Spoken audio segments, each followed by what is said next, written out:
my veins. Blue and one, I red, white, and blue in my brain. I'm Bulldog born. Bulldog, that's my breed. I was born to follow where the Bulldogs lead. Ladies and gentlemen, he's called the Hawk. He's a proud, very proud Braybrook boy. We've told you about his favourite song. I'm not going to mention it, but I am the Thunderstruck by AC/DC. 350 AFL games. Charles Sutton medalist, Bulldogs captain. We're great to have him here. Thanks, Dougie. And you're looking so well today, mate. Dougie Hawkins, everybody. Thank you, Paul. Thank you, Matty. Lovely to be on board. And guess what? We're going to be talking about. Believe it or not, favourite players. Teammate. Yeah, it's the wonderful number 32, Peter Foster, 80s pin-up boy. Geez, he could play, couldn't he, Matty? Paul, you just asked him. He'll tell you how good he was, Fozzie. Dougie, I'll tell you something. With all our guests we've had, he gets mentioned every single time. And the word that we hear often is underrated. We hear underrated Peter Foster. He must have been a wonderful player and perhaps doesn't receive the plaudits that he deserves. What are your feelings around that? Yeah, good call, Paul. I think outside the Bulldogs, it may have been the case a bit, particularly with I would say supporters. But again, when you ask some of the best centre half forwards that played back in those days, and you can and take this on a fact, blokes like Kernahan and I know Dermott Brereton rated him nearly the best centre half back that he played on. And that's a big rap from Dermott because he knew that quite well. He was in a contest, either it be marking or he'd get a punch in the back of the head. And that's what he says. It's Dermott. It's on record. Dermott's on record saying Peter Foster's one of the hardest players I've ever played on, and same as Stephen Kernahan. So here we are, a bloke who came from Colac, Matty, or Carragalac, or Colac. We're great mates, man, Fozzie. We're like brothers, and we got along terrific when he first arrived. He went down to Fitzroy for a couple of years, I reckon, was it? Yeah, well, he started at Fitzroy in 80 to 82, and then he came down and joined Mickey Malthouse in 83 and played a further 163 games. He played 11 seasons at the Dogs. Yeah, boys, I reckon we played him forward early. I reckon he was a forward. We tried to make him into a forward, or he was a forward at Fitzroy, and I reckon it would have been under Malthouse, Mickey, under Mick, that he one game or one time there he decided, it might have been 85, 84, that we're going to chuck him to centre half back. Right. And he just grabbed it by the scruff of the neck and played brilliantly, and that was his spot. He made that. He made that his spot. And Matty and Paul, he's one player who would work his backside off, and he got everything out of his ability by just working so bloody hard. And that was Peter Foster. He's a fantastic kick. Good overhead, tough, strong, hard at the footy, great to play footy with. And he had that ability to go forward. I reckon in 85 in that final series when we got into that prelim against Hawthorn out at Waverley, I reckon Mick might have started him at centre-half forward that day. I got that feeling he would have played at centre-half forward. And here he was playing centre-half back, and Mick swinged him around a bit. So to have the ability to go forward and go back was a big thing for Peter Foster, and he would have won a. He must have. I reckon the same year Libba. Here I go. I reckon I can remember this. Libba's won the Brownlow in 90. I reckon Fozzie's won the BNF. Spot on. Yeah, I won't forget that, Paul. Matty, I know that. I know that for a fact because a couple of years earlier he polled very heavily in the Brownlow. And then 90, Libba takes Charlie home and Fozzie takes Charles Sutton home. So, and again, Peter Foster got, again, I say it, he got everything out of his body and his ability. He played state footy. I reckon he would have played for Australia. He played in that Gaelic footy. Did he? And I don't know if it would have suited him, to be honest. But, and he wouldn't mind me saying that, but he certainly played state footy, didn't he? Yeah, no, he was just a fantastic player, and it was tragic that his career was cut pretty short. I got a feeling it was the, I think it was Paul Deere. I mean, and when I say it was his fault, I mean, it didn't help him. It was a pretty bad break in his leg. And put it this way, he didn't come back much after that incident. So, and I think that cut his career. How many games did you say he played, Matty? 100 and... Yeah, 163 for us. Yep. He played 7 for the Royals. 7 for the Royals. And how many goals did he kick, Matty, for the Bulldogs? 50. He kicked 56 for us, but he actually kicked. Yeah, he kicked. I knew he kicked some goals. He kicked 56 goals, 81 behind. So you said he was, a great kick. And my memory was he was an incredible kick, but maybe in front of goal, he missed a few more than he could have kicked. I do recall one, Doug, and this is a funny story you might remember. It must have been about 1991 against the I know what you're going to say here, Matty. I know what you're saying. Go on. So he sprayed the ball because I was behind the goals at the Barclay Street end, and I remember just looking and just sort of hanging my head thinking, that's a poor kick from 45 for Fozzie. I have a sneaky peek at the goal umpire. He's given it the 2-finger salute. It's a goal. And we went absolutely nanas. And Fozzie ran down and pat him on the back and said, "Thank you very much." I remember that, Paul. I remember that, Matty. He ran down the goal umpire and pat him on the back and said, "Thank you very much for that." And it actually was a point. You're right. But no, he was a fantastic player, boys, again. And, you go to war with blokes like Peter Foster because he gave everything. He got everything out of his body. I said that 2 or 3 times. I might sound like a broken record.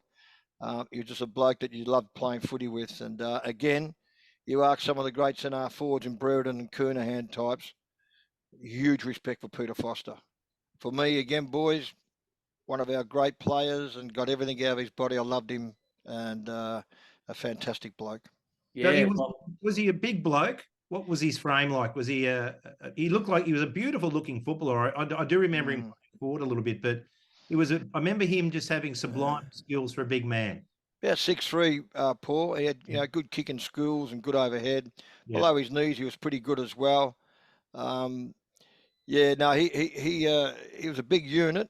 And what he was good at too, Paul, Matty, he used to get in the gym. He really worked himself in the weights. Like he really pushed weights and worked hard. And that was an area of his game that he needed to be strong if he's going to play centre half back, obviously.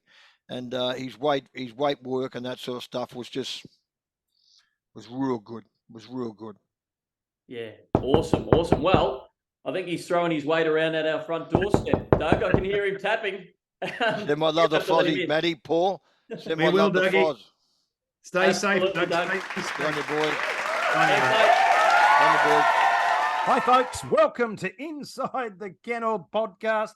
Let me tell you about this legend we're going to have on today. He played 170 AFL games, VFL games, 163 for the Doggies. He kicked 56 goals. He was the 1990 Charles Sutton B&F winner. He represented Victoria in 87, 88 and 89. He was a 2-time All-Australian rep. He's the Colac Colossus. Welcome to Inside the Kennel podcast, Peter Foster. Very much, Paul. Great to have you on board, Fozzie. We're delighted. And look, today we'd love to start, as we do with all our guests, by just asking you, Peter, if you could, particularly for the younger people who never got to see you play, how would you describe yourself in your own words as a player? Big key position player that probably didn't mind playing both ends of the ground at the end of, by the time I got through it all, but good long kick. Yes. Very left footers generally are, and had always had good marking ability, I suppose, in packs, and that's probably from country playing down at Camperdown and Cobden and Terang, wet grounds. You had to mark them, or otherwise they slipped through. So it was a fairly good grounding for, it still is, the Hampden League. It always plucks a few good players out of that league over the years. So that's been probably a key position, kicking a few goals. Everybody liked kicking goals when they were young. It's just sometimes you find yourself down the other end trying to save a few, but that's life. I'd love to know about how'd you fall in love with the game? Who were your mentors? What sort of made you become? You're an outstanding VFL, AFL player. What got you there? Was it your dad? Was it an uncle? Was it a coach? Was it a footy club? Tell us about who made Peter Foster what he is. Dad and Mum both were very good. Mum did a lot of car driving down to Cobden, we go as far as Port Fairy sometimes, which I said to somebody the other day, gee whiz, it was hard waiting for the bus to pick you up at 7:30 on the SEC corner in Colac when there wasn't any sun coming through, or it was the frosted, and you get to Port Fairy. It was a long day, but anyway, it was all fun and games, and it was good. But Dad was always strong on it. Mum was very strong on it. She had some brothers that were pretty good footballers, so football, I suppose, and not so much cricket, but footy back in those days, I suppose. There was not much else around. I understand that Colac was in the Fitzroy district area, so you ended up at the Roy's, and you were there for 3 years, Peter. And by the end of it, you only played a handful of games. Why didn't it quite work out? And how did you end up leaving the Roy's?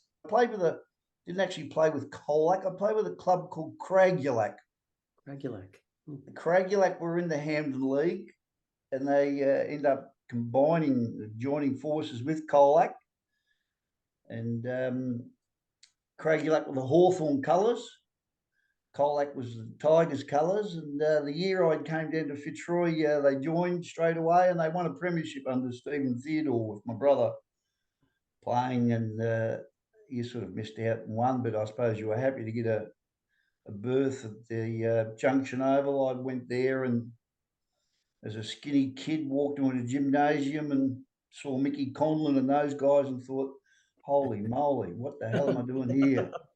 And my brother, he was invited to come along too, and he said, I'm not going back there again. The gym work, and that was for kids that never did a lot other than factories, hay carting back in those days. You might have, you went in there and you had to be fairly idiotic to go back again. A few people, but I was the idiot one, and I suppose I went back. And Bill Stevens was coach.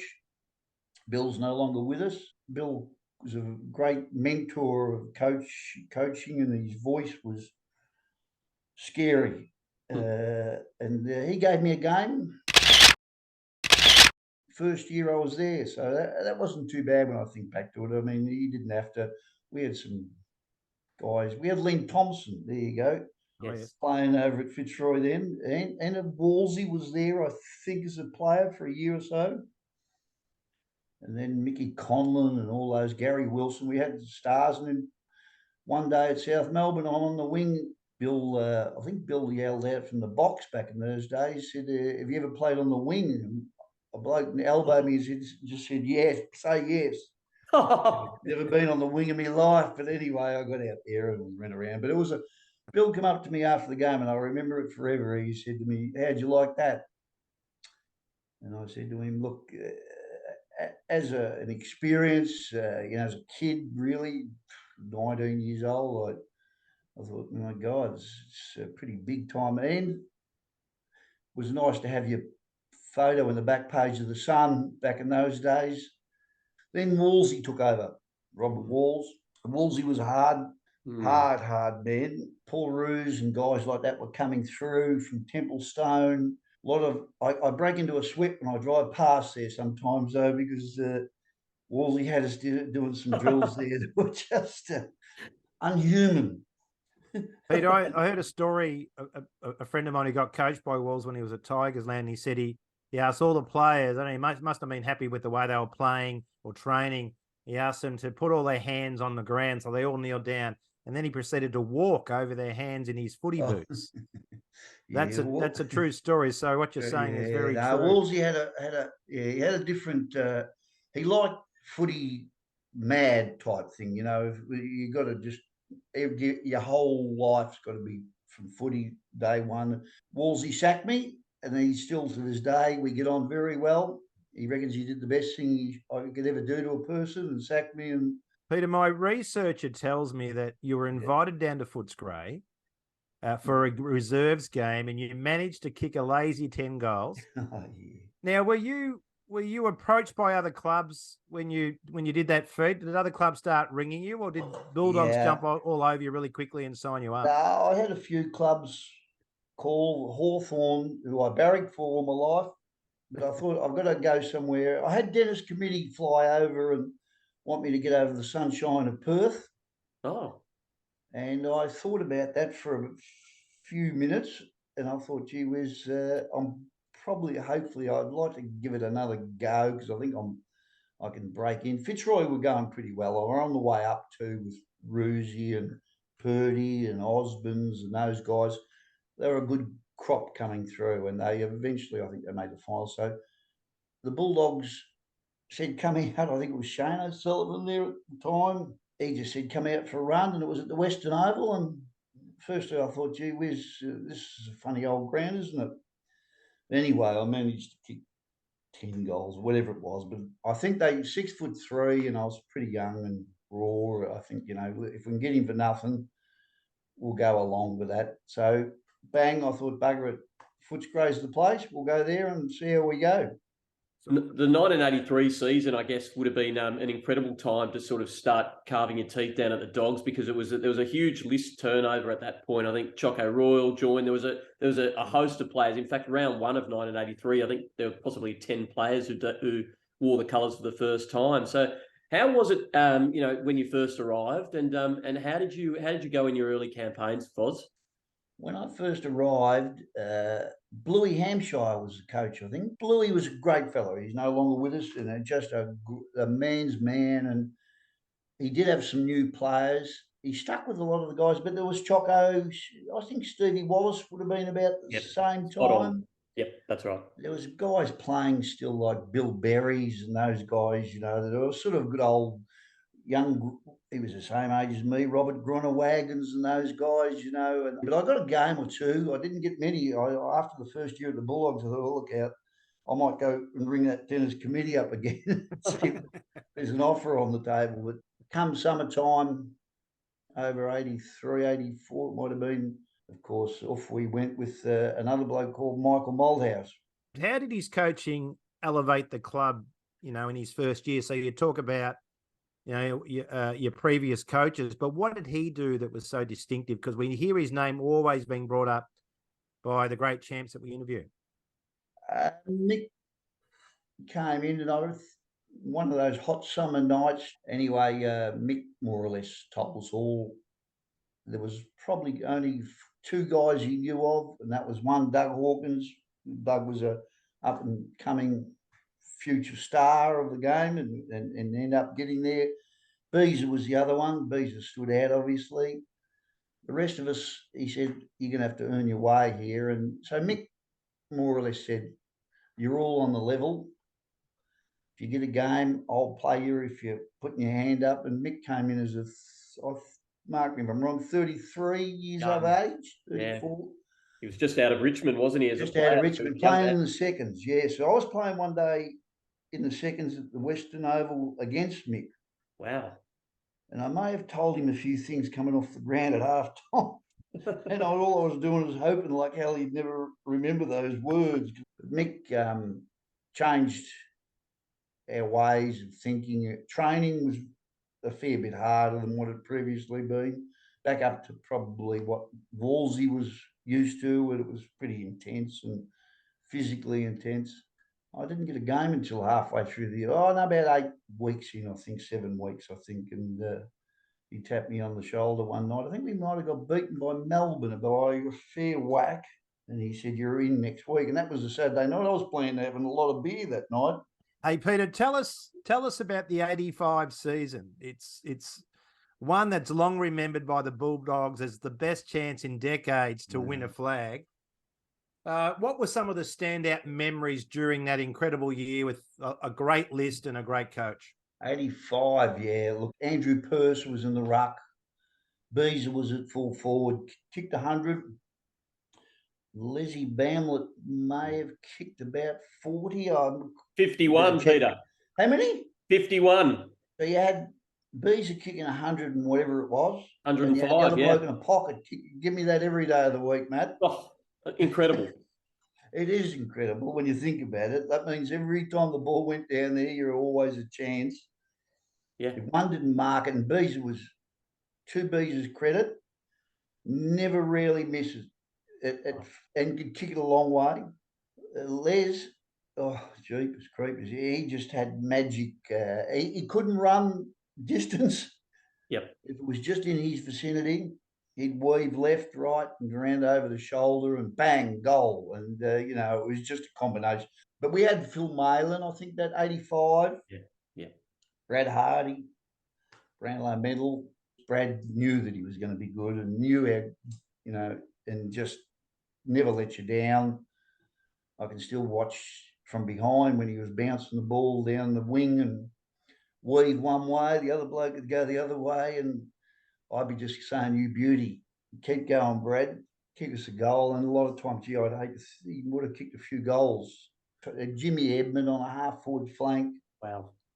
Jimmy Sewell, very, very good player, Jimmy. His silky skills, 6'2" maybe, and quick, and kick both feet. So we had some damn good players. And should we have won a premiership, or a lot of things you wish that had went right out at Waverley that day. We were playing Hawthorn. Hawthorn were really on their tired end of their tether. Yes.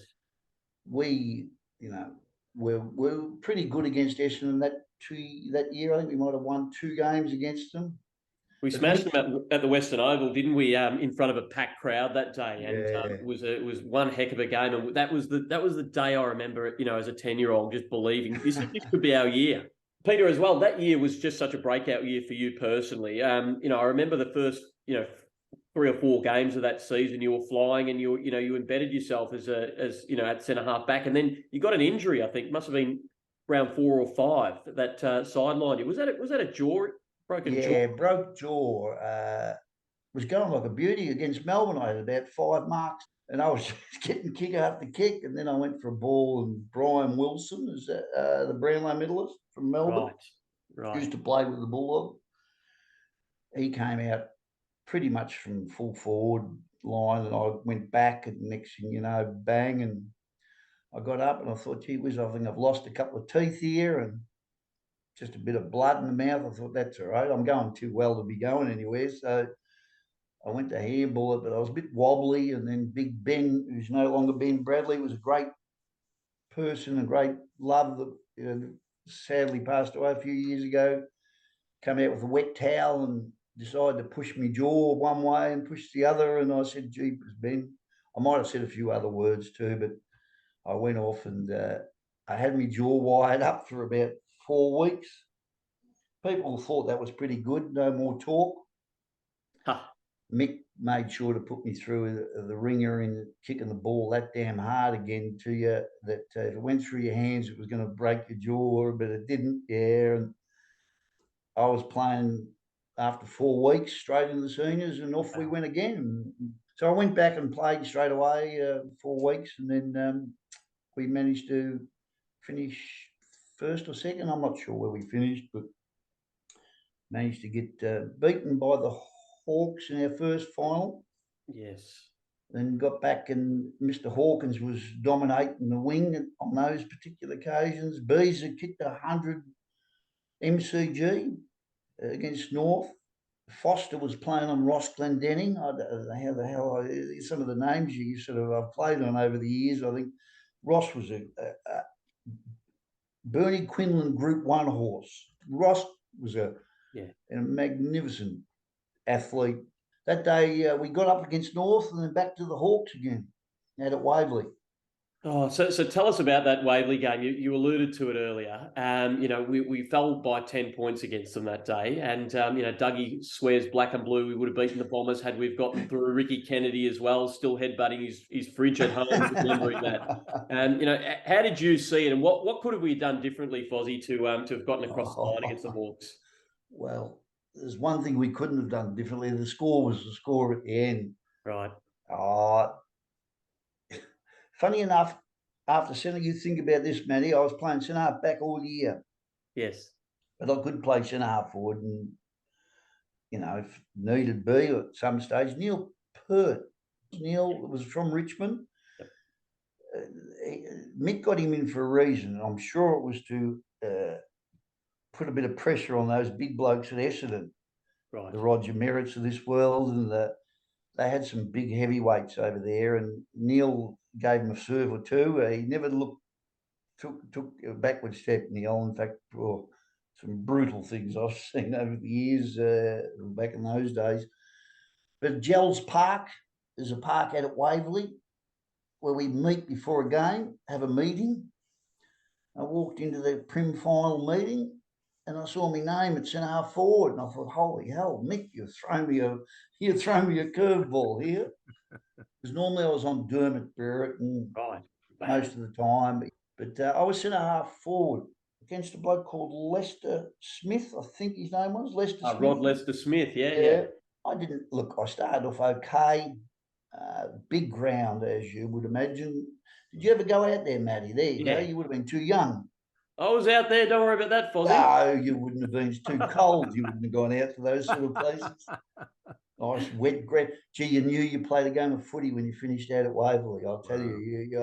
Gee. But anyway, I played centre forward for the 2-3 quarters, and at 3/4 time, we were 10 points up at 3/4 time. I think Dermot, who knows, I must sit down one day and have a coffee with Mick. I see him occasionally, not as often as he's a great man, and wonder why he actually put me at centre forward. But look, I think he needed, Neil wasn't going so well. Dermot was going to always do some stupid stuff if he could to stir the whole pot up a bit. Yes. And he got off his leash a little bit, and whatever, he might have kicked a goal or two. And I think Mick said, I'm back to centre half back, and he changed things up a little bit. Then, which I'm sure you've been told by the wonderful Doug, and if you have done one of these podcasts with Brad, everybody blames Brad for Lee Matthews. I was right beside him, and it wasn't. It was just the ball that bounced that way. Brad wasn't going to change his way he was playing. He was nearly best on ground anyway, Brad. We won't win the game, he's best on ground. We had a few guys who were probably down a little bit, but not to the extreme. We just didn't grasp it with both hands. And Essendon, you'd never know. You can talk till the cows come home and say, oh, you beat Essendon, but they had some pretty good players, Essendon, and we'd beat them twice. I got a feeling we had Tony Bahadur over with us, a little budgie, and I don't know if he was. I think he played that day in the Prim final. Yeah, he did. Yeah, he did. Yep. Plenty of cheek, Kicked a goal. high voice, giving it to him. Probably he had a lot of guts for a bloke that wasn't so big. He had a lot of front in him, Budgie, and I would imagine I'd love to see him one day, and he'd still have the same front with that smile on his face. And yes, he just didn't take a backward step. Phil Marlin was the same. There's a lot of guys we had. Jimmy Edmund, as you know, Jim wouldn't take too much, so we didn't have any problems with the Hawk on the wing. You know, him Super Wally. We had the lot. Wally, yeah, we had enough heavy hitters. And he's look, Matt, you'll make me. I won't be able to sleep tonight. Now I'll be like Doug Hawkins. He poor old Hawk. He played. Not often a guy sometimes who, especially born bred Bulldog through and through. He wanted to play for every person that had ever grown up in the western suburbs, and he certainly did. And sadly, we didn't get something that he would have loved, and for all of us. Peter, tell us about the infamous 1985 end of season footy trip. We want to know this. We want to know who were you seated next to? Now, Paul, is Peter Gordon still working for the club? We don't want to be going down these tracks. Good point. Go and ask the question. Off the record, Peter, tell us your recollections of that infamous footy trip, and what do you remember? And it sounded like a lot of fun. Look, young Michael Malthouse came along with us. I don't know if a lot of people would. Mick probably doesn't want to ever admit to it, but Mick was on the plane. That's not his job to look after a bunch of. I remember Budgie walking behind the two guys. Remember they used to squirt you with some aerosol? Yes. Up the old. Yeah, that's right. Budgie had grabbed a couple of deodorants out of his bag, walking behind the bloke, pretending he was spraying. So he was spraying deodorant over the whole 350 passengers. I thought that probably didn't start us off in the first leg very well, but the second leg, I think we went to. I think we might have stopped off in Hawaii or something, and further. So there was a few things, I suppose. The captain wasn't overly excited about with the crew. I suppose the Grunter wagon, getting on the mic at the back probably didn't overly excite the business class passengers up the front. About the plane motors were struggling a little bit, and the captains walked down the aisle, which was quite funny when we landed in Hawaii, and him and the crew, the Bulldogs weren't allowed to get off the plane. We were all sitting up the back in economy, of course, right down the back. I'm talking to. They must have thought we'll put this lot right down the back, and we were the only ones stayed on the 350 jumbo jet. Captains come up, and one of the hostesses' jacket was missing. Uh-huh. That was the first issue. Who's got it? No one's put their hand up. No one's put their hand up the third time. There's a little hand went up in front of me out of the seat. Mr. Bahaja put his hand, and I remember he pulled it out of his bag, and you've never seen such a crinkled up jacket that he's having to hand it back. I think it sort of all stemmed from a few of those things. I think the captain probably, and fair enough too, 100%, but we managed to find ourselves Emmett Dunn, being the police officer in the Australian Police Department, did a little negotiating around Hawaii Airport, and we eventually got somebody to fly us to our destination, which was Los Angeles. Yeah, what it was is what it is, and I'm sure there's been just as bad at flights. It was just unfortunately ours made the front page, probably the paper. How old were you then, Matt? Yeah, that's the same time. I was just turned 10, Fozzie. You've been 10 a long time. Have you ever got into 11? How long can you stay 10 for, Matt? The young 10-year-old Matty is waiting for 1986 to happen. He's got so much expectation, but it didn't deliver that year. So what were the reasons? You were suspended. There was injuries. There was loss of captain. Brad Hardy and obviously Mick had a feud. Tell us your recollections there of that year. What's your... Jimmy Edmund left. Yeah. You remember Jim was our captain. Yep. Look, for what reasons he left, for whatever it was at the time, obviously it might have been a little bit of extra money, and I think there was. If you'd asked Jim, we couldn't pay the money that Doc Edelston at the time. Yeah, you just, and Jim, like any player nowadays, would you go for that much more? Well, gee whiz, that's going to set me up for life. And Jim was our captain, still at a reasonable age. I think he's still good footy in front of him. Yeah. So that sort of threw us a bit. Brad's won the Brownlow. Him and Mick never really saw eye to eye. And Brad, the next year when we weren't going so well, he sort of tested Mick out. Mick tested him out, and they both got pig-headed stubbornness written all over him. And Brad knew what he could do. And Mick said, "You ain't be doing it on my shift." And that sort of rubbed off to a fair few of us as players. For whatever, I can't remember. I think I was injured for a bit of it. Got reported, I think, even at the end of the year in '86. So it was just a shocker after a good year, a shocker, which can still happen.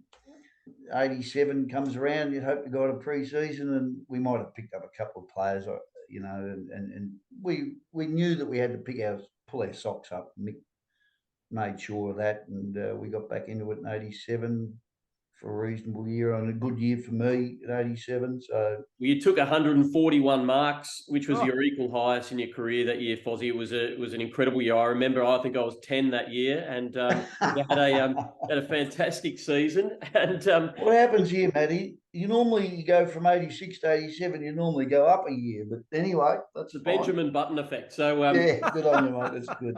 But that year, I had a look at your stats. You actually, those 141 marks, they were more than your accumulated first 7 years previous to that. So you just exploded. And at that time, there were some incredible centre half forwards. So you weren't marking on the Rockbank reserves. You're playing some serious heavyweights there. Yeah, heavy hitters. You had the likes of Brereton and Kernahan. Stewie Lowe Stewie was. I used to have to eat 2 breakfasts before I go down and play on Stewie. If it was down at the Moorabbin, big man Stewie. Oh, crikey, you know, he was scary. He wanted to shake my hand before a game. I wouldn't shake it because I thought you'll crush me hands, Stewie. You got the hands on you like they were. Barry Stoner might have been coming through. Yeah. There was a hell of a look. We got Danaher, Right. you know, Terry. He was just a machine. I'm really curious to hear about some of your key battles with Dermot, because he says he still feels the back of his head. Of course. Matty, that'll be the right till the end. I don't know. Dermot would be 58, I'd say. And I'm whatever. Matty, same age as you. That's Matty. right. Six. Yeah. Whatever you are, I am. We'll leave it at that. But at the end of the day, Dermot's always, as long as he's on Foxtel or somewhere, he was going to say Peter Foster, the bumps in the back of the head. But no, Dermot was a very good player. I tell you where I'd learned to play on Dermot, and Dermot, he may see this podcast or he may not. It was at Optus Oval, the Mick Mulhouse. I was on Dermot for the first time, or it might have been 85 or something. He said, "Don't take any bullshit from this bloke." And I was just, Mick was a pretty good advice. He's been around and seen blokes like Dermot before, I suppose. And Dermot he could play, seriously play. But if you could just keep him in the cage and lock him away, he notoriously changed his boots at half time. A lot of people wouldn't know that. He had these green coloured Adidas, always Adidas boots. Am I right there, Paul? Yeah, correct, mate. Absolutely. He changed his boots at half time. And I'm sure that was always the sign that I haven't been in business for the first half, but the second half you're going to cop the best of Dermot. Whereas as soon as the boots come out, I always used to think to myself, well, so far I've got you locked away a little bit. That he was huffing and puffing and those. But Mick taught me a lot not to. Players like Dermot and Wayne Carey and those guys, they're very good at when they're up and about and get feedback, they'll take you on and they'll, as we've all seen, they've been destroyed if you get involved too deeply. And I tried to stay out of whatever he was doing. And so we both had our wins and losses against each other. I'd like to think maybe that I played well enough most times against him, but he could seriously play, Dermot, and to all the others. Everyone could play as far as I was concerned. I never felt at ease with anybody that's in half back. I imagine that you would have had the privilege of playing with him for Victoria. So tell us a little bit about that. You get a chance to play with these champions that you played on. You're their teammates. Well, tell us your fondest memories about those occasions. Well, funny enough, Dermot didn't play. He might have been injured, I think, for my first state game. I came off the interchange. I didn't do too bad. I might have kicked a goal, which was okay, good, and just a magnificent time in your life to play for Victoria. And, you know, the crowd was 40,000 and they all wanted to kill the Victorians. But Dermot didn't play. Sorry, Paul. So I never played with Dermot. I missed out on my second state game with Plugger. Plugger got food poisoning, sadly, the night before a state game. And we all had to go up I can never work out why we all had to go to the room and wish him the best, but he's sitting up like in the bed, and I'm thinking, crikey, we'll all get food poisoning by the time this is finished. But he didn't play in that one game, the second game, which I would have loved playing in a game. I was actually second one. I was centre-half forward for the second state game. So I would have been centre-half forward and Plugger at full forward. Wow. A two-pronged attack, Matty. So it's a Group 1. That's what we're talking about. Yeah, Group 1. I was trying to get it, but I didn't quite play as well as I would have liked in second. But you just, you know, we won and had a good Choco. Choco was really good at him. But Choco told me a great thing, Choco. He said, don't worry about looking after anybody or worried about opponents. Just go get the ball. And that was a fair comment. State footy is about showing you're not going to be there next week, so get on with it quickly. So it makes sense. Yes. But there were some big centre forward was a big key position playing type of position back then. In '87, no, I had a good year. I finished second to young Tony McGuinness in the BNF, and then played played Gaelic footy in Ireland. Went to New York for a little look in New York on the way through, and '87 turned out to be a pretty good year. I remember the surgeon wanted to have a look at my knee, and when I'd been picked for Australia to go to Ireland, I quickly said, "Look, you won't be looking at this person's knee. It's great." So off we went. David Young, to his credit, said, "That's fair enough. It'll be right. Off you go." So I went across to Dublin and played at Croke Park. And so in '87, it was a good year. Good year for me, for the team. Probably just outside the 5, maybe. '88 was probably the best season I've had. Probably playing footy. I managed to take. That was leading up to a state game. I think Mick might have mentioned quietly. He said, "Mate, you've got to keep this Mick playing me centre forward." I might have taken 14 marks 2 weeks prior. Right. And then 2 weeks later, took 16. So Mick made my hands like steel, though. He just kicked the ball into it that hard, one-on-one. That was just, I'd have my hands would be swollen after training. And he just knew that I was, if I had my hands right, I suppose, So, yeah, no, '88 was good. I finished third, I think, in the best and fairest. But I did something that I'll regret probably, and I won't regret anything, but I got reported, Matt, in '88 with 3 games out. So I finished 4th actually in the Brownlow, and I finished 3rd in the best and fairest, but having 3 weeks off from doing something absolutely stupid. Wow. At Brisbane Lions, I think, or the Bears are playing.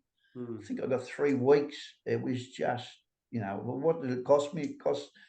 Didn't cost me embarrassment for stupidity, and it was stupidity. It cost me maybe another vote or 2 in a Brownlow, which maybe got you 2nd or 3rd. Anyway, the 3 weeks cost me probably maybe the best and fairest duel. Terry Wallace might have won in '88. I think Hawke might have been 2nd, and me missing 3 games.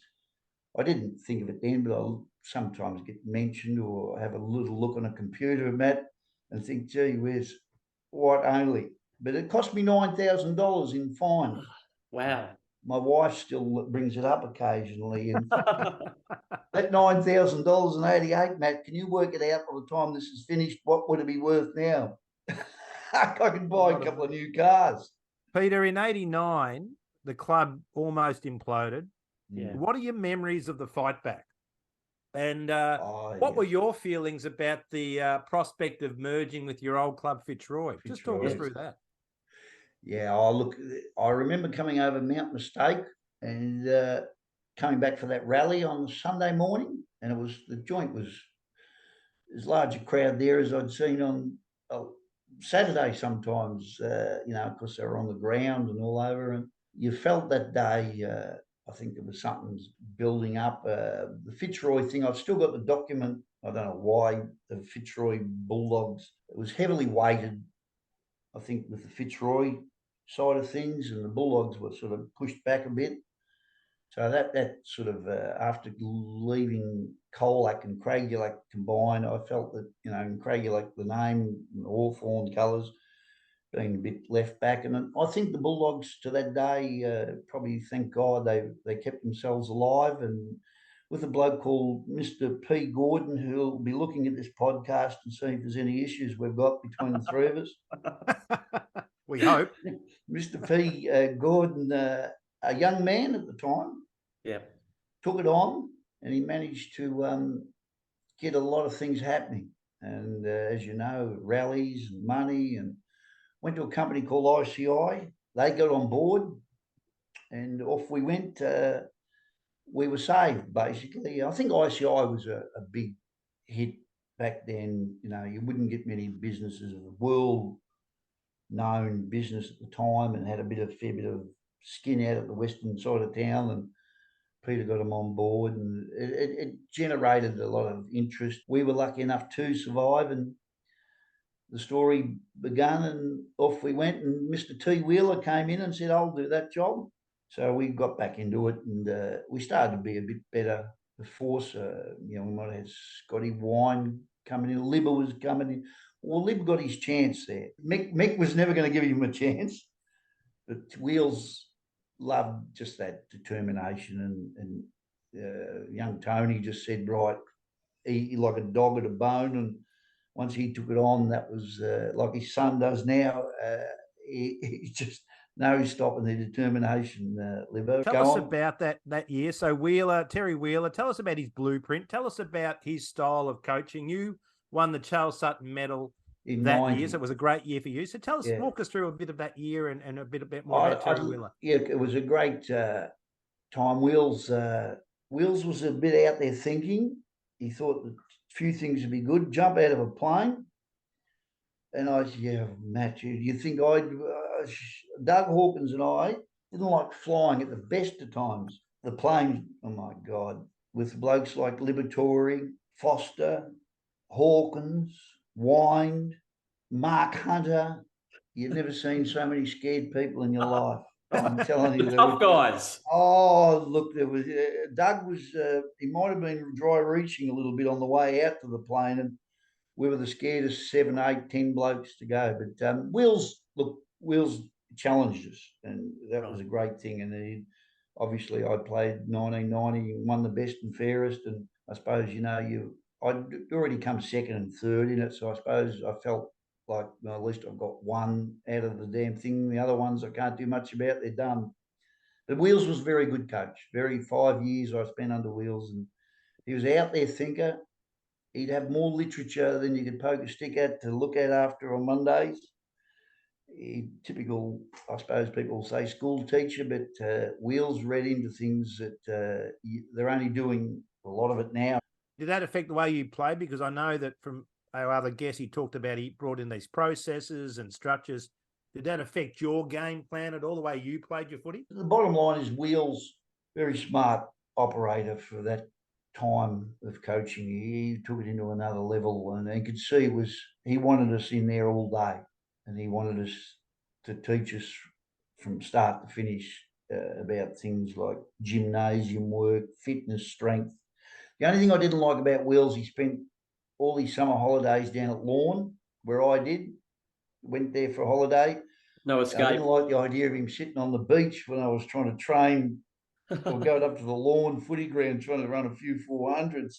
Then you'd be out eating a pizza that night. But anyway, he was a good fellow, Wheels. He loved the nature lifestyle, and just didn't go to his head. But no, he was a good coach. Well, he's a school teacher like both Paul and myself, so he's come from good pedigree, Fozzie. Now, Fozzie, I do remember him at his peak of his powers as well, in around the early 90s, and an incredible match in 1990 that you might recall against the eventual premiers Collingwood at the MCG. It was quite a famous game that Billy Koliniuk, snagged a late goal to put us in front. You ended up taking 2 really incredibly important contested marks late in that game, to help get us across the line. Do you recall that match and the impact that had on us as a club? A club that was down and out and suddenly was able to compete against the heavyweights. It was on a Sunday, and the Collingwood Army turned up. There was 65,000 people there. They played on a bloke called Banks. Dennis Banks. Banks, he was a good player, Banksy, and a pretty tough and still tough fella. Banksy could use his fist fairly well, and I didn't see the punch coming, but anyway, I copped it. Back in those days too, you just sort of, what was that? What was the way it is? But Plough Wallace played very good footy for us, Plough, and back in those days, and it was a roaring game. And that mark, I do remember the last mark I took. I went backwards into a sort of Peter Dacos, funny enough, and Stevie Wallace half pushed Dakes off the back of me, and I had to stretch out and mark, and I marked it and kicked it across to the members' side, the plough. Yes. And he took another ripper Yeah, as well. he did. But then I looked at plough. I thought, oh my God, I've kicked the wrong bloke here, because he could kick it only about 20 metres at best. I thought, we're not going to get it down the other end quick enough. Yep.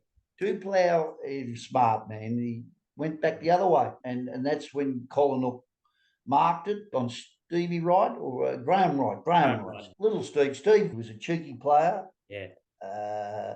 And it was cheek Yeah. what he did then, because I thought, oh my God, there's only not long ago, as you'd be well aware, we didn't have seconds. Well, we knew it wasn't long, and Wright was on his mark, and he just pretended he was coming in to launch it into the forward line. Yeah. Wright might have jumped, which you shouldn't, but that's what he did, and Stevie probably knew it. And around him like a cat, off he went down that. Might have had a bounce or two. Yeah, he did. It was cheeky. Oh. Did he kick a goal or a point? I can't. Yeah, he kicked the goal all right. It was he just went ballistic. And Bruce McAvaney, if the viewers are watching, go back and type that in. It is incredible, and there's a hair stand on the back of your. Oh yeah. No, it was. I remember there's this picture of me in arm in arm in the rooms, and with the blood all dried up on my lip. Oh. Needed some stitches, and I had a pretty good game, even though Banksy. I might have got 2 votes. I don't look, but I might have got 2 votes from the Brownlow that day. So I was fairly happy. That was a good day, and it was a great outcome of a game that weren't used to big crowds. Collingwood were a big heavyweight club, and Steve, to do what he did, it takes a lot of guts. To take it, look, to step around a bloke and back he's very quick. Couldn't run. He'd be the last at any long distance running. Scotty Wine would beat him home. And Scotty was not the longest. I was okay, or not just below okay, probably just okay. I think Wine had run second last, and Steve had run last. No one could ever figure out why he ran last, but he ran last because he was damn quick the other way, and he probably thought the explosion's the right way to go. But anyway, Stevie, it was a beautiful game to be involved with. Pete, let's look at 1991. Let's go to a famous game against the Bombers at the Western Oval.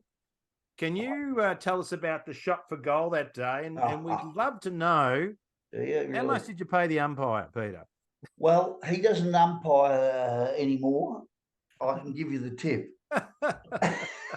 It was a windy day, a little bit windy. Yeah.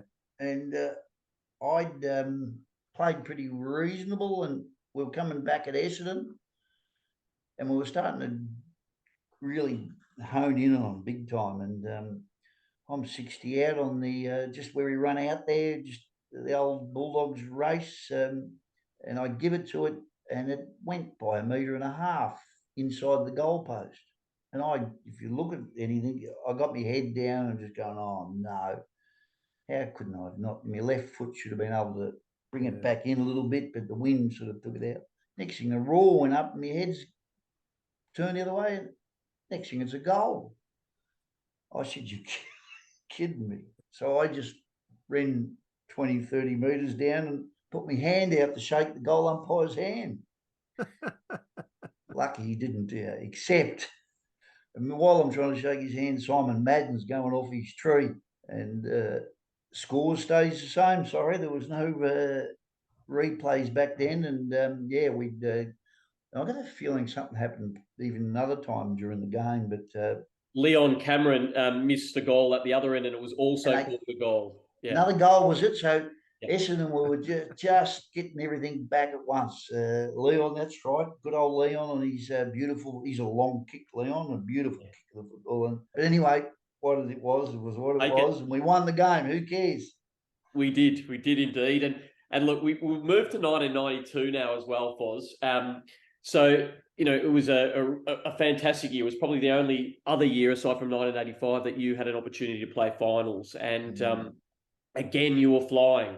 Just like the 85 season, it was halted with a significant injury from you. I think it was Paul Deere in the middle of the ground at Western Oval mid-season, collected your leg, tripped you, and snapped your leg, Peter, and that really derailed the season. Can you recall that, and Yeah. tell us how that sort of that impacted our year, really, our campaign? Man, I think we were on top of the ladder, I think. We right. certainly were flying. Yep. And we had a good group of players. And I was going pretty well, I was playing pretty good footy. And I went to go out on my left, which was pretty regular, as Doug Hawkins would tell you, because there wasn't much right there.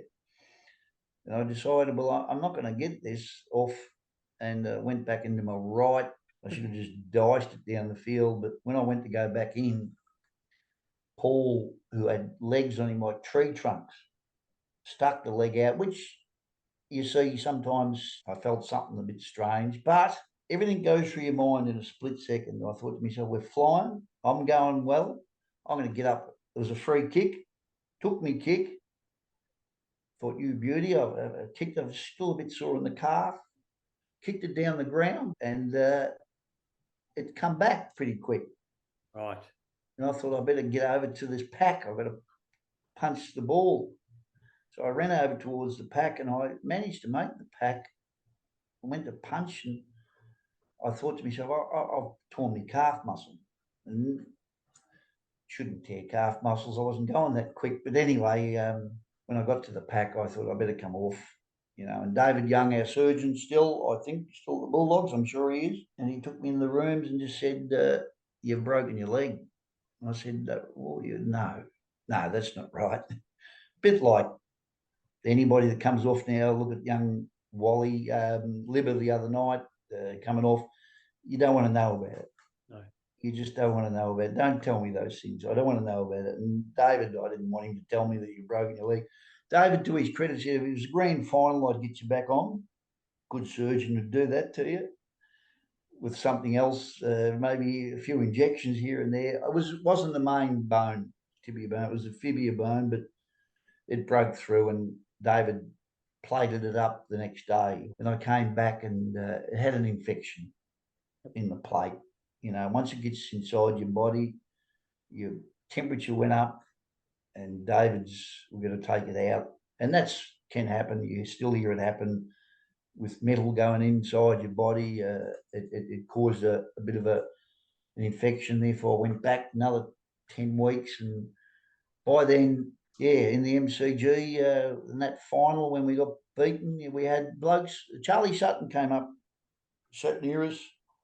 It was Windy, Scotty Wine. Might have been Brownlow medal that year. Was he Brownlow medal? Correct. There was myself, Choco, and it might have been one other player. There was five of us who were probably pretty, Windy was at his peak, and, I was probably, if I had to stay fresh and well and healthy for the year, but anyway, we didn't. And, Geelong got hold of us, didn't they, I think? Yeah, well, they did. I think we played Geelong twice in those finals. They got a hold of us twice, and ironically, it was Brownless and Ablett, and you would have manned one of them, Fozzie. I know you're. Well, I would have manned, Brownless probably. Gary was a little bit quick for me. Right. Once at Cardinia Park, Sure. He might have got a goal or two on me a bit early, but Billy would have been on him, and that would have been okay. It was Barry Stone and Billy a few times. Right, exactly. So, but you know what? They did get a hold of us, those big boys. And I know you're a humble person, but how impactful was that injury in terms of us being able to get over a Geelong that day? Because we led it at half time in the first line. Yeah, we were flying. We were playing pretty good. We had some good. Look, the players that took places. Who would have played in the ruck that day? Windy wasn't playing. I'm not sure. Justin Charles, I think, played. Yeah. Which Justin wasn't really a big, big. Windy was a bloody good player. Windy. People probably can't remember a lot of Windy, but he was a tough, big ruckman that gave everything to you and protected me a fair bit. And I loved him, and he often tells me if I see him, you never stop blokes kneeing me in the back, and I go, well, that's okay. I could mark it at the back, and you got the injuries. But we had, as Charlie being a pretty astute sort of a fella, he said it's just too many probably sitting on the side and not on the field. But that's the luck you got to have. Maybe Choco was still playing okay footy, still had a bit of pace in himself, I suppose, and big windy. It just what it was is what it was. And Charlesy was probably, I didn't realise he was in the ruck that day. It was a big ask for Charlesy he was playing okay, but it was a big ask to take over. So that year, 92, was missed out in the finals. I'll go again in 93, and we had a crack then. I had a little Achilles start. Bernie Quinlan, as Bernie had a lot of Achilles. What happens probably to big blokes? Their grounds were a little muddier. We did an awful lot of big men training on marking kick to kick. Malthouse loved it. Packs before training were huge, and you would just go up with 6 years, and Jimmy Edmond would be trying to take the mark of the year, and it was starting to get a bit sore. I kept going, which they still do, players. They've got Achilles. They'll say, oh, no, we'll get through it. And you have the cortisone injection. You think it's going to help. It did, but it didn't. Next thing you know, you find yourself... I was on a bloke called Wayne Carey in a practice match in Bendigo, and I remember this very well. It was like a nightmare. Wayne, very confident and good, top of the tree player. And that was okay. I'm an old man, but that Bendigo day was I reckon Wayne might have kicked about 8 goals as a practice match and had 110 marks and about 110 kicks. And one P. Foster thought, gee whiz, this is going to be tough if they're all going to be like that. But anyway, we got to about round 10, and I walked off the MCG after playing Richmond. And there was another bloke who was starting off then. It was named Richardson, Matty. Right. And I often see him on the telly, and I think to myself, because I remember I said to a bloke from Richmond, I think at the time, I said, what's going on here? This kid, he's like a wild horse. He could run, he could jump, he was 6'6". He had everything going for him. And I was pleased I walked off the MCG and didn't have to worry about guys like Matty Richardson again. And that was the end of the ball game, so to speak. And MCG wasn't a bad place to play your last game. You looked up and thought, what a great coliseum, and lucky you were to be there for a lot of things that I've been through with you guys. And I think to myself, I'm like yourself. I shake my head and I think to myself, gee. Choco also had his last year then, Choco. We interviewed Choco and he talked about a lot of injuries and the fact that he, it wasn't something that was an easy decision. But how was your send-off? Did you get an opportunity to thank the fans? Did you get some, did you obviously walked off and in your head you were going to retire, but did you get the deserved send-off? But no, I didn't probably have the send-off as far as the big crowd is concerned.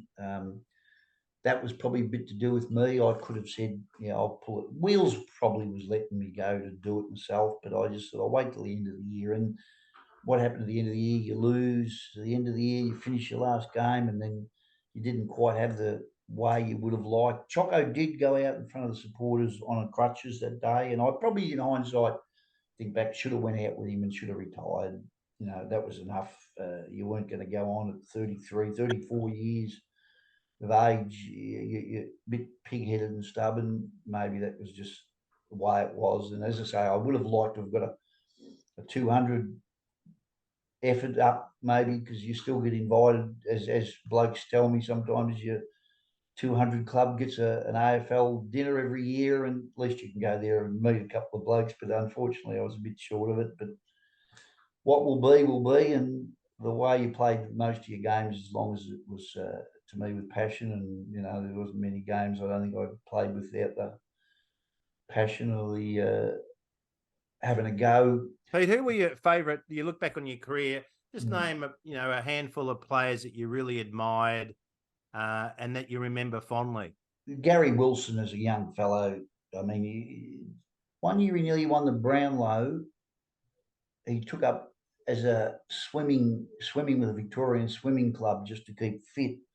He just was, fanatical. So Flea was, and he had great skill. He just kept getting knocked out because he was too small. Hawk, he'd kick it to me if he thought this Foster's not getting a kick here today, or a handball it to a bloke that he felt that, needed a little kick up, and sometimes he probably just didn't play to his bit more self rather than he should have probably won 3 or 4 best and fairest, but that was just Doug. Enjoyed every minute of it. The other guys, Beezer was a beauty. I mean, you wouldn't get a better player than Beezer, and Bernie Quinlan, like Bernie was just again top of the tree. He presented himself. You remember the way he presented himself all the time. It was just Aaron Norton, the presentation of a human specimen. You thought to yourself, holy hell, everything was in place. And so all those players, some of the Bulldogs players, look, Windy I loved, Libba was good, you know, there were all a lot of good players, you know, exceptionally good players, Jimmy Sauls and those guys when I go back. Andrew Purcell was a very good player. Andrew only played probably 2-3 years with us. For a bloke who was a bit undersized, he was a very good player. I think he'd go on, you know, a long time. You know, they're all players have all got different attributes. Small, tall, you know, Libba could tackle and get the ball under hard times. I could mark it, kick it long way. And it's still the same. Still the same. You've got, I'm sure, Ross Lyon or Luke Beveridge says your best ability is to do this and do that and do this. Stick to that. When your confidence gets going, we'll start working on the other things. But do everything you know that you can do it well. And I think, you know, Bulldogs or any club that's going, you know, getting up there, do it well and keep it going. And confidence is a big thing, can take you a long way. Absolutely. But Well, you've just named some incredible players there, Fozzie. We love them all, but we absolutely love you, that's for sure. And, you know, in the hearts of Bulldog supporters, you are an absolute favourite son and an absolute gem to speak with today. We love finishing off, Fozzie, with a quiz. Now, we're putting you on the spot here. And we're putting you in the hot seat with a 60-second quiz. Now, this is a competition that Dougie Hawkins currently sits on the top of the leaderboard for The all top? our podcasts. He's on the no, top. Matty, he's on the top. He's on the top. He's very good with remembering things. You remember I was in those big packs where Doug was on the outside receiving the ball and using all his skill. I was just in there trying to get it out to him. No, go on there, Matt. Hey, you've done a pretty good job tonight. So I think my money, I think you're going to do a really good job. So let it rip, Matty. Let it rip, mate. Matty. All right, we're going to give you 2 choices. You're in the hot seat here, but you've got a bit of power. You can choose either goal-kicking Bulldogs as the category or first games in red, white and blue. Which category, Fozzie? First game will do, red, white and blue. Awesome. All right, fantastic. Well, I'm going to put 60 seconds on the clock here. Your time, sir, starts now. Tony McGuinness debuted for the Bulldogs in '86. True or false? False. It was true. Joel Hamling didn't play his first game until the 4th year on an AFL list. Is that true or false? Oh, Matty, please. False. It was true. Greg Eccleston kicked his only career goal in his debut match. Is that true or false? I played beside him, but false. It was correct. What rare feat did Jason Tutt record with his first 3 kicks in league footy? No, couldn't tell you. All with 3 goals. How many Bulldog debutants were there in the first round of 1983? 5. There were 10. Bulldog champion Brian Lake played his first game with which alternate surname? Harris. Correct. Which Bulldog became the 1,000th player to debut for the club in 2007? Paddy Wilson. Oh, Lipinski. And there's the time up, but I'll get to ask the last question. So you'll get a chance to score a 1 here. Brad Hardy won the Brownlow in his first season. How many votes did he poll on debut, if any? 3 votes. Bingo! He got 3. 3 votes in his first game. That's a great way to start your year. Yeah, there's only ways up after that. 3 votes. Well, we're going to put the scores up on the board right now, Fozzie. And you've done incredibly well. Well done, mate. Not on top, but you're well up done, there. Pete. Yeah, good on you. Well done, boys. As a final message, Pete, we'd like you to, what would you like to say to the Bulldog fans? We've got a big following. What would you like to say to them as your final words to the podcast today, Peter? I don't often go, but when I go to the footy, I love seeing people walk in, and I often ask them, my wills, where do you come from? And they'll say, oh, Yarraville, and I'll say, yeah, I'll ask them, why'd you barrack for Footscray? Mum and Dad was the first place they brought out there. So I still love the culture and the western suburb. To the people, fantastic. To the ones now that's spread all around Australia, it's fantastic. To see a kid wearing red, white and blue in the street, I live in Essendon, and it's a great thing. I go up to them sometimes and say, mate, you've got the right team there. Stick with it. And I think it's just all supporters. Without the supporters, even though sometimes we look at them on the television and think they're gone mad, this lot here, and that's probably been happening all the time. Like it's probably happened back in my day. It's a passionate game. It's a great footy club. It's got great history. It's a beautiful thing to see the stands full still, and they're going, and their enjoyment, and they go to work and talk about it and tips and everything. But to make a long answered question, Paul, they're all beautiful. To support a club, financially or not financially, just to be a supporter, it's a great part of our culture. In footy was a big thing, and it still is, which is a fantastic thing. Well, I can tell you, Pete, that all the supporters that will be listening to this podcast, and there's many of them, will absolutely love listening to your stories. You've regaled great times. You've got a great memory. Peter? But Pete, on behalf of Matty and myself and Inside the Kennel podcast, we thank you very kindly for coming on with your time. You've given us. You've been very generous, and we wish you all the very best for the future. Peter Foster, everybody. Thank you very much, Peter. Thanks, Fozzie. Thanks, Legend. Matty. You're both- Red in my heart, white in my veins, blue in my eye, red, white, and blue in my brain.